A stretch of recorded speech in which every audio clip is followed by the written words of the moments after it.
నీవెదుర్కొంటున్న ప్రతి పరిశోధనలోను, ప్రతి శోధనలోను, ప్రతి ఇబ్బందిలోనూ దేవుని అనుమతి ఉంది అని గుర్తెరుగు.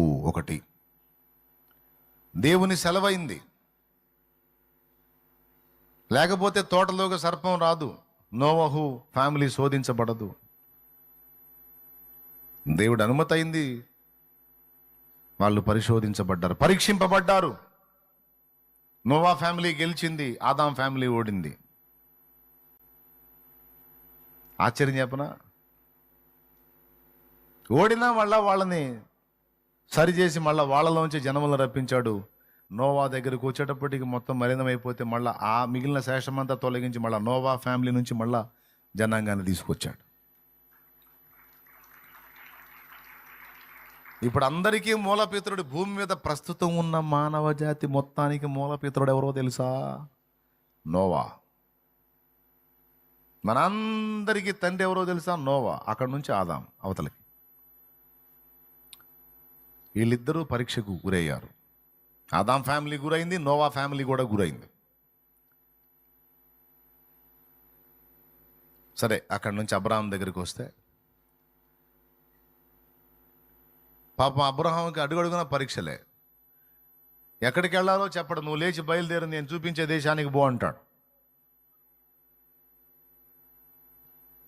నీ సొంత ప్రాంతాన్ని వదిలేయి, సొంత ప్రజలను వదిలేయి, తల్లిదండ్రులు తండ్రి ఇంటిని వదిలేసాయి, బంధువులను వదిలేసాయి, నీ స్వజనమును వదిలేసే, నేను నీకు చూపించే దేశానికి పో అంటాడు.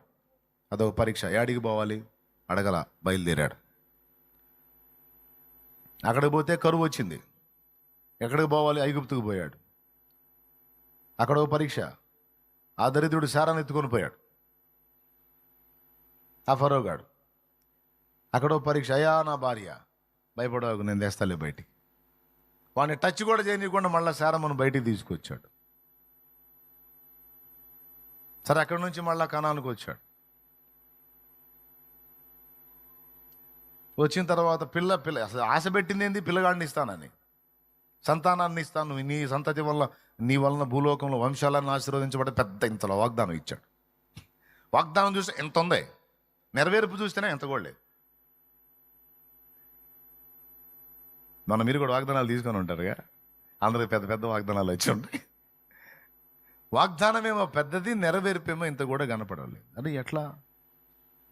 ఖచ్చితంగా నెరవేరింది. ఎందుకంటే వాగ్దానం ఇచ్చినవాడు నమ్మదగినవాడు, ప్రామిస్ చేసినవాడు, ఒట్టు పెట్టినవాడు నమ్మదగినవాడు.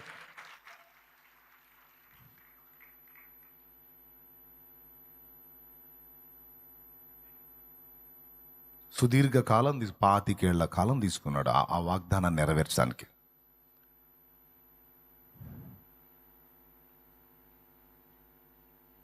అయిపోయింది, ఇచ్చాడు. సరే, ఇచ్చాడు, అంతటితో వదిలేశాడా? మళ్ళీ ఆ బిడ్డ 18-17 ఏళ్ల ప్రాయం వచ్చి అయిందాక ఉంచి మళ్ళీ ఆయన తీసుకొచ్చి నాకు బలి అంటాడు. మొరియా దేశమందు నేను నీకు చూపించే పర్వతంలో ఒక దాని మీద నీవు ప్రేమించు నీ కుమారుడైన ఇస్సాకును తీసుకొచ్చి నాకు దహన బలిగా అర్పించంటాడు. ఆదికాండం 22:1 స్పష్టంగా రాసుంది, ఈ సంగతులు జరిగిన తర్వాత దేవుడు అబ్రహామును పరిశోధించెను.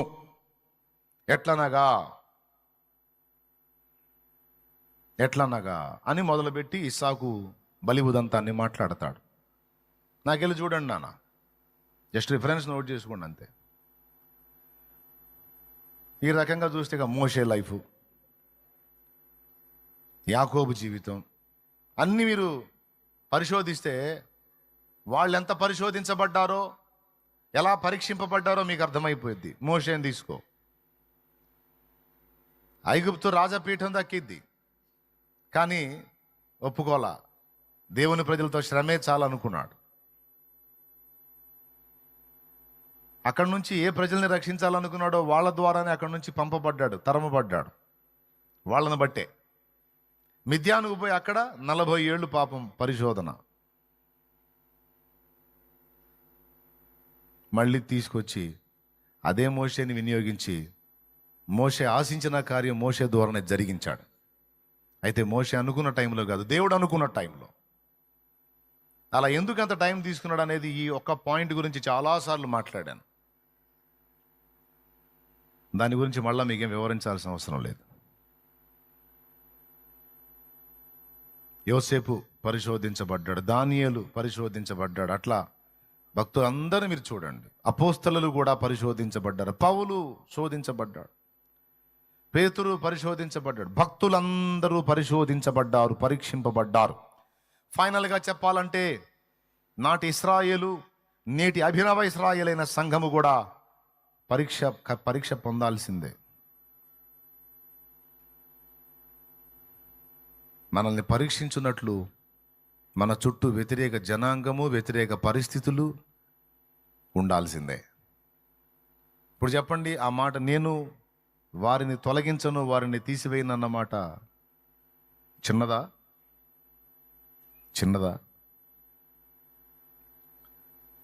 వారు నా ఆజ్ఞ చొప్పున నడతలో లేదు, నేను వారిని పరిశోధించి శోధించి తెలుసుకున్నట్లు నేను ఆ జనమును వారి ఎదుట నుండి వెళ్ళగొట్టను. వాళ్ళు ఉండాల్సిందే. నేను చెప్తున్నా, ఇప్పటి వరకు నువ్వు సఫర్ అవుతున్నావు దేని గురించో, ఓకే, దాని గురించి విడుదల వచ్చిందా? ఇంకా ఏది రాదని కలగనొద్దు. మళ్ళీ ఇంకొకటి ఉంటుంది. మీరు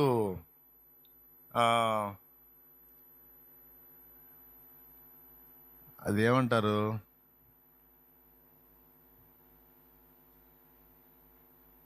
ఆట ఒకటి ఉంటుందండి, పాములు బొమ్మలు వేసి ఉంటాయి, వైకుంఠపాళి ఆట ఆడారా? వైకుంఠపాళి ఆట తెలుసా మీకు? వైకుంఠపాళి అంటే అర్థం కాదు. మన తెలుగులో చెబుతా, పాము పటం. ఎంతమంది తెలుసు అది కదా? అది పెట్టుకొని ఆడారు కదా? నేను చాలాసార్లు ఆడా. మనకి చిన్నప్పుడు అది తెలియక ఆట అనుకున్నాం. కానీ ఆట కాదు, అది మన లైఫ్, మన జీవితం. రెండు ఉంటాయి, నిచ్చెనలు ఉంటాయి, పాములు ఉంటాయి.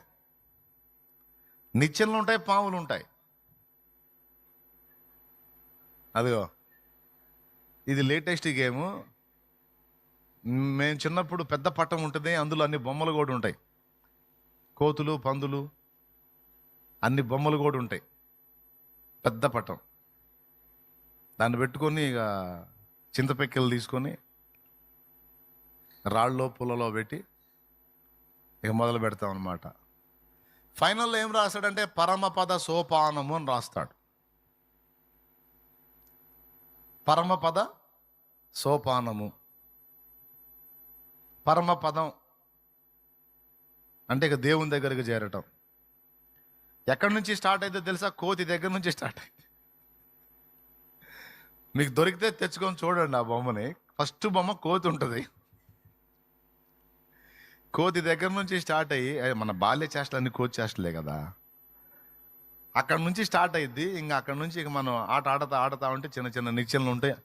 అక్కడక్కడ మనం అంతా తిరిగే పని లేకుండా సడన్గా నిచ్చెన ఎక్కేసి 3వ గడికి వెళ్ళిపోవచ్చు, 4వ గడికి వెళ్ళిపోవచ్చు. కొన్నిసార్లు పెద్ద నిచ్చెనలు ఉంటాయి, అది పడిందంటే ఏకదం 5వ గడికి వెళ్ళిపోవచ్చు. దాని పక్కనే పెద్ద పాము ఉంటుంది, అద్దిరబ్బాయి. పరమపద సోపాన పఠము. స్టార్టింగ్లో ఏముంది చూడండి, నెంబర్ 1లో ఏముందో చూడండి. భలే గుర్తుందిరా నాకు. జూమ్ చేయమ్మ, కనపడేది మన వాళ్ళకి అక్కడ ఏముందో.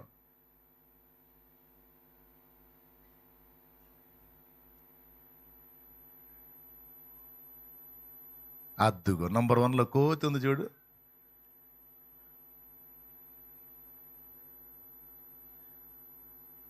పోతా ఉంటే కొన్ని చోట్ల హిరణ్యాక్షుడు అనే రాక్షసుడు, రాక్షసులు ఉంటారు, యజ్ఞాలు ఉంటాయి అండి. ఫైనల్లో చూడండి, ఫైనల్లో అదిగో పరమపద సోపానము. ఓకేనా? రైట్. ఈ పెద్ద పాము ఒకటి ఉంది చూడండి, ఎంత పొడుగుందో. అక్కడి నుంచి మొదలు పెడితే ఎగ్దం తీసుకొచ్చి కోతి దగ్గర పెట్టింది మళ్ళీ.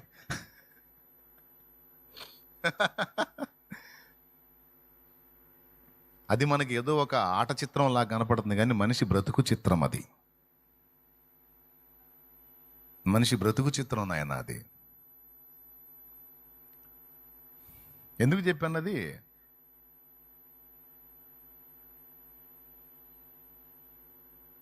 ఏ పాయింట్లో చెప్పాను అసలు అది?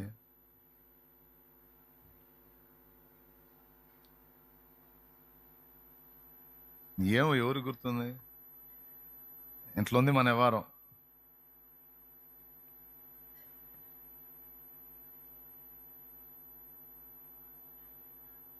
Super, very good.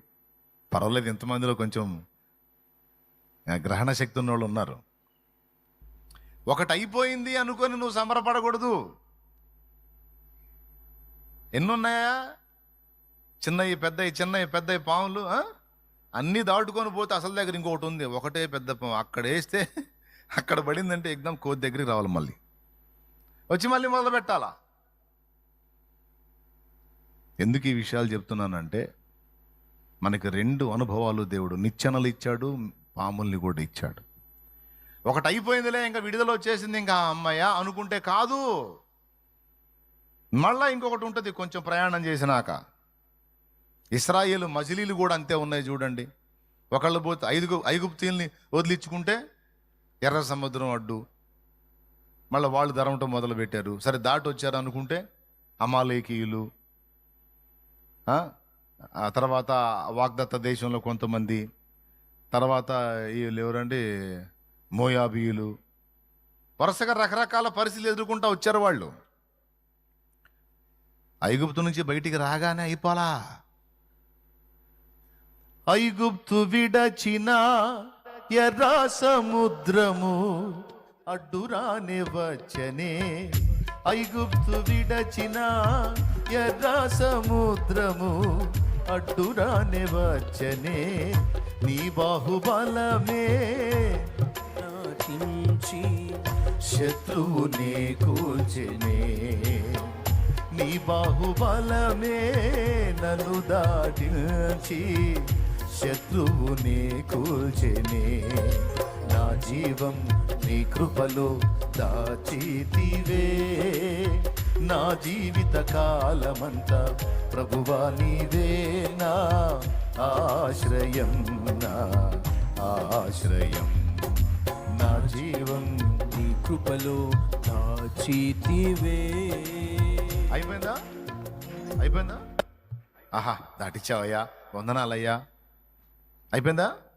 కానాను యాత్రలో యోర్దాను అలలచే కలత చెంది తినే, కానాను యాత్రలో యోర్దాను అలలచే కలత చెంది తినే, కాపరివైన నీవు దహించు అగ్నిగా నా ముందు నడచితివే, కాపరివైన నీవు దహించు అగ్నిగా నా ముందు నడచితివే, నా జీవం నీ కృపలో దాచితివే, నా జీవిత కాలమంతా ప్రభువా నీవే నా ఆశ్రయం, నా ఆశ్రయం.